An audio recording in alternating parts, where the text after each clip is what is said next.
อันนี้ไกลและโทรศัพท์บ่แปลงอันนั้นคือจานอันก้นมหานาเพนะจะโทรเลยเนาะบ่แปลงบ่ซากอย่างเนี้ยบ่แม่นบนสิบไปสิถามเบิ่งเฮ้อ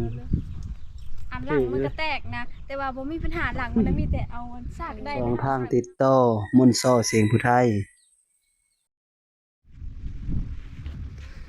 ครับสวัสดีและสบายดีพ่อแม่พี่น้องสู้คู่สู้คนมื้อนี้ขอบ่มนต์กับลูกชาย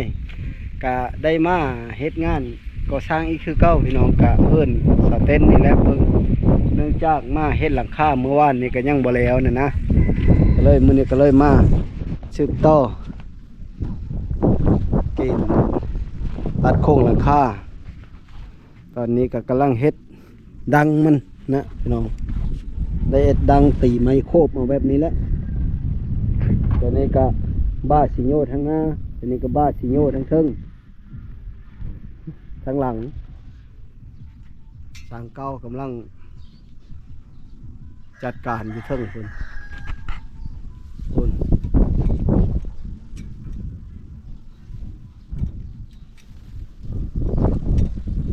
เพื่อชิแทะเพื่อชิตัดไม้นั่นเอาเกณฑ์ส้นห่างไม่ห้อยนะเพราะว่าเฮาสิได้ตีห่างสิโยลงมาหันนะพี่น้องก็เลยเกณฑ์สะก้อนไปสร้างเก้าขึ้นไปจัดการ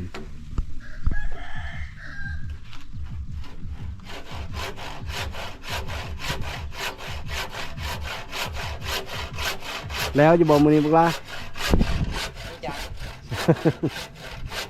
สร้างเก้าจัดไปตัดจับเจอมันพลิกล็อกเด้เดี๋ยวมันเจิดเฮาคมเห็นงานกันบ่ได้ใช้เครื่องมือไฟฟ้าเลยพี่น้องเอ้ยเอาเล็กจะปะถืนรถไม้กับบริกบจำมีแต่เพิ่นแซ่มาเฮ้ยแล้วก็หำเลยเพราะว่าไอ้บุญเพิ่นบ่เฮ็ดแน่นั้นนะไม้ก็งามอยู่ละย่าได้แล้วก็ข้อมากินได้เอาหมดชาพันนั่นแหละเฮิร์นนั่น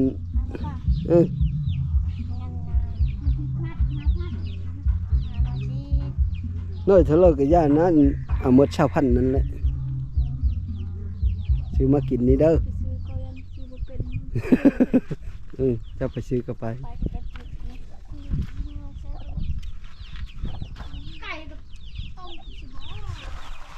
เมื่อยบอกละตั้งโหนลีโนตอนนี้ก็พากันลงมาแล้วทุกคน12 โมงปลายแล้วแดดอลีมือนี้ก็ได้ป้าดพอได้แต่เชื่ออันชิโยดังทางหลังเบิ้งละเต่านี่แหละเสื้อชิโยเบิ้งละนั่นท่านได้แล้วคักสามท่านได้เน็บตะปูลงสิโยเสื้อสิโยตอนเสาได้3 ตัวนะเพราะว่าห้ามสาอยู่บนเฮาเอ็ดดังมันน่ะนะปาดตะมบตะแมบเสื้อนั่นเราเอาเล็กจะปะปาดเอามาละสามันเฮาบ่ได้ใส่เครื่องไฟฟ้า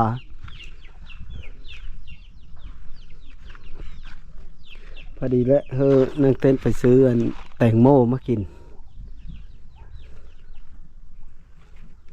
ไหมแหละ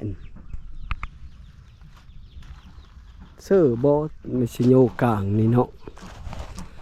ไว้โทษถามไอ้บุญเพิ่นสิเฮอเสื้อบสิโยตัวกลาง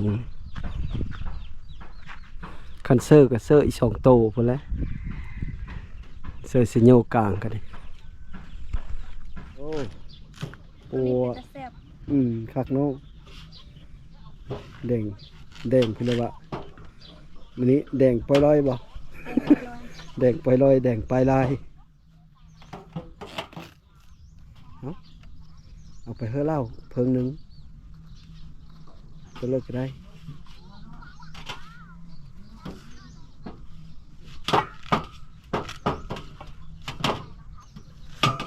ผ้าแบบเฮานี่เลย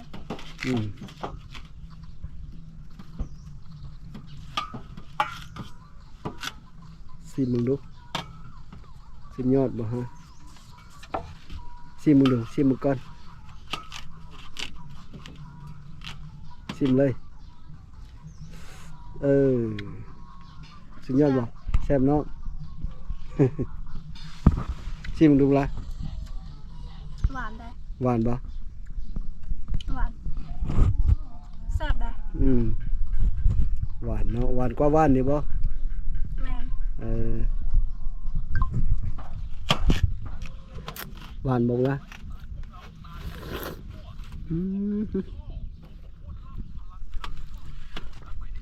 เมื่อวานนี้ซื้ออยู่สิแล้ว คือมันแต่มันพอด หมาก็เลยมาซีด หน่วยเช้าหน่วยสิบของละ เอาตัวเลือกไปเลยทางเอาตัวนี้บอก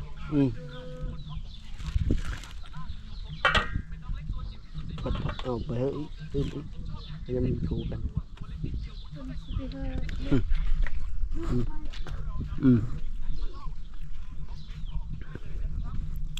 บัดพาหน่วยนี่ก็จะเอาไปเฮ้ยอีกนะ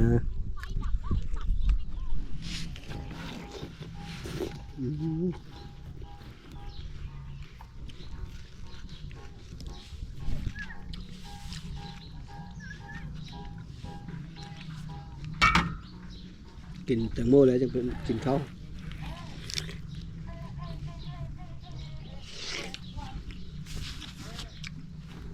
แซ่บอะแซ่บ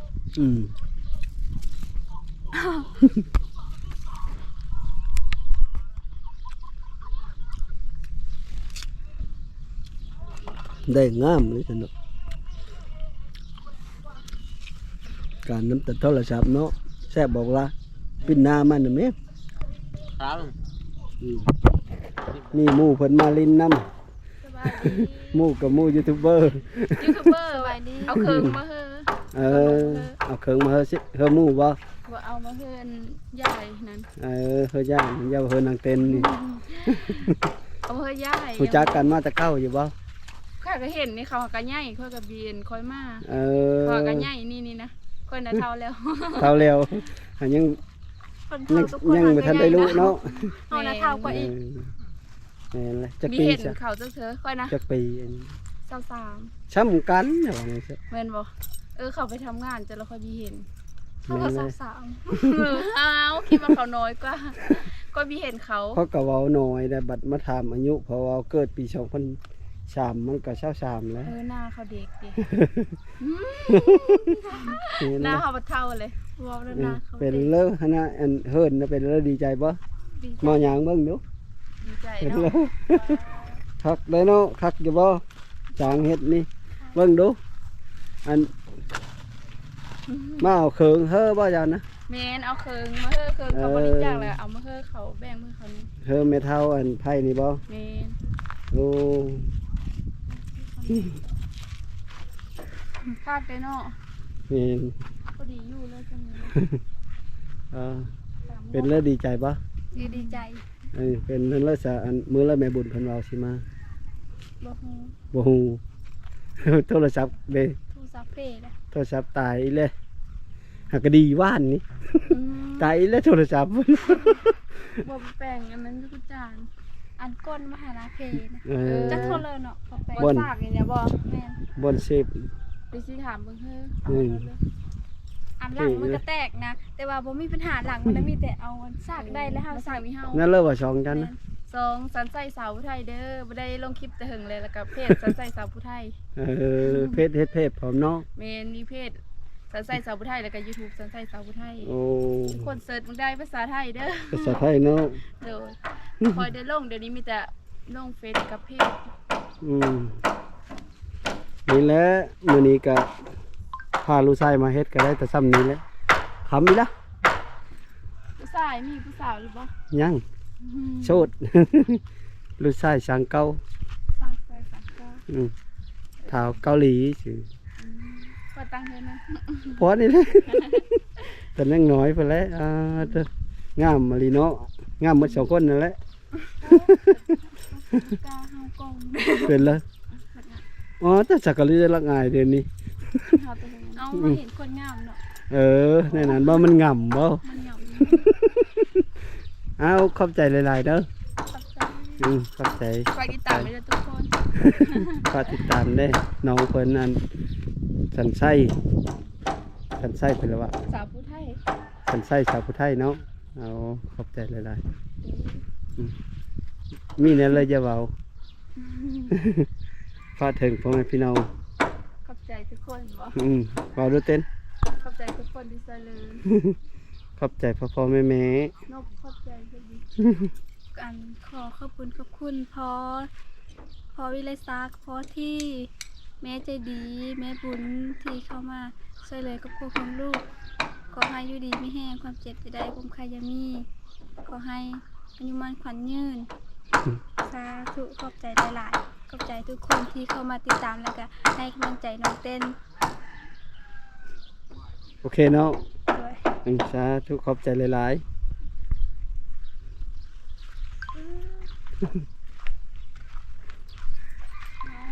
บุกช้างเก่า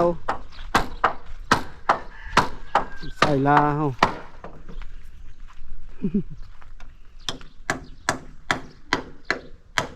หอนบอกละมันได้เยอะน้ำบ่มันเยอะน้ำก็ลงมากินน้ำสักก้อนก็ได้จังขึ้นไปอีกมันแดดพิลึกเลยแดดจนคำเสื้อตัวนี้แล้วก็ม้วนเล็กแล้วก็เฮาก็เสื้อสีโยพังมันบานสีโยพังมันก็บ่พ่อช้ำเห็นเลยวะบ่พ่อตัวหนึ่งเมื่อละเลยปาดไม่อยู่ดอกเนาะแล้วก็แซ่ไม่ฮะจังหวะนี้แหละมันหน่อยแห้งเนี่ยเอาเสื้อก็บ่ได้ทางเก้าบุกแดดมาจากแดดเลย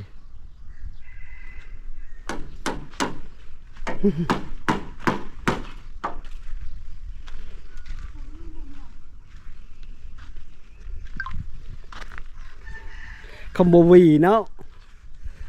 กระหัวยุ้งเลยคำบวีอันนี้ ไม่ได้บีเลยคนนี้รวมเลย อันนี้ก็เฮิ่นเก้าเพิ่นน้องดีใจน้ำอยู่แล้วอันนี้ก็ดีนะทั้งเฮ็ดไปนี้แหละแดดกับจังหวะเฮ็ดเผาเยอะแล้ว แข่งในนั้นก็ยังหอนเลย ภาพในข้อสองเสื้อตัวนี้อีกอยู่นี่เพราะว่าชาติได้ใกล้สิโยข้างนี่นะท่านเฮาโบเฮ็ดท่านบ่เชื่อไหมตัวนี้เพิ่นบ่ได้เชื่อสิโยข้างลืมบักตอนปาดนั่นนะลืมบักครับนี่เลยได้บักเชื่อไหมเล่นก็ทำละเคยจะพ่อมือละแล้วตัวนี้ละมือนะใต้ไม้ตัวนี้คุณมีหมดมันนี้เนาะ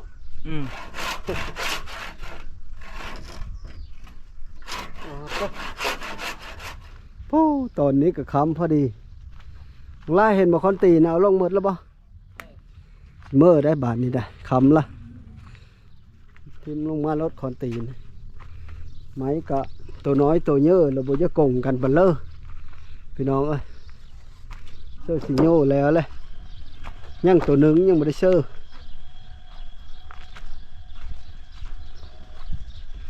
นี่แหละประมาณนี้แหละ สิประมาณนี้แหละพี่น้องเอ้ยหลังคาก็ดีที่ค่อยเสื้อสีโย่แล้วเลยเสื้อสีโย่พางเสื้อสีโย่นั้นเรียบร้อย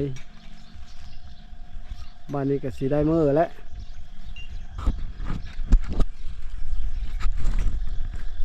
ขำแล้วพี่น้องเอ้ยสุดท้ายก็เฮ็ดเวะมื้อนี้ก็ถือว่าได้อยู่ ซ้ำนี้แหละบุกบืนสมโคนสมมันแดดนั่นแหละสุดท้ายก็ขอขอบอกขอบใจน้ำพ่อแม่พี่น้องเด้อที่เข้ามาติดตามรับชมก็ขอให้อยู่ดีมีแห้งขอโชคเข้ามาให้ลำหัวโลยที่เข้ามาติดตามรับชมก็ลำหัวโลยสุขุสุขคนนี่ก็คือเพื่อนน้องเต้นเพื่อนที่ผู้ใหญ่ใจดีเพื่อนซอยเหลือก็ขอขอบอกขอบใจน้ำทุกคนเด้อค่อยกระสิได้พาลูกเมื่อก่อนสบายดีสบายดีได้ปะสบายดี สวัสดี เป็นเครื่องมือ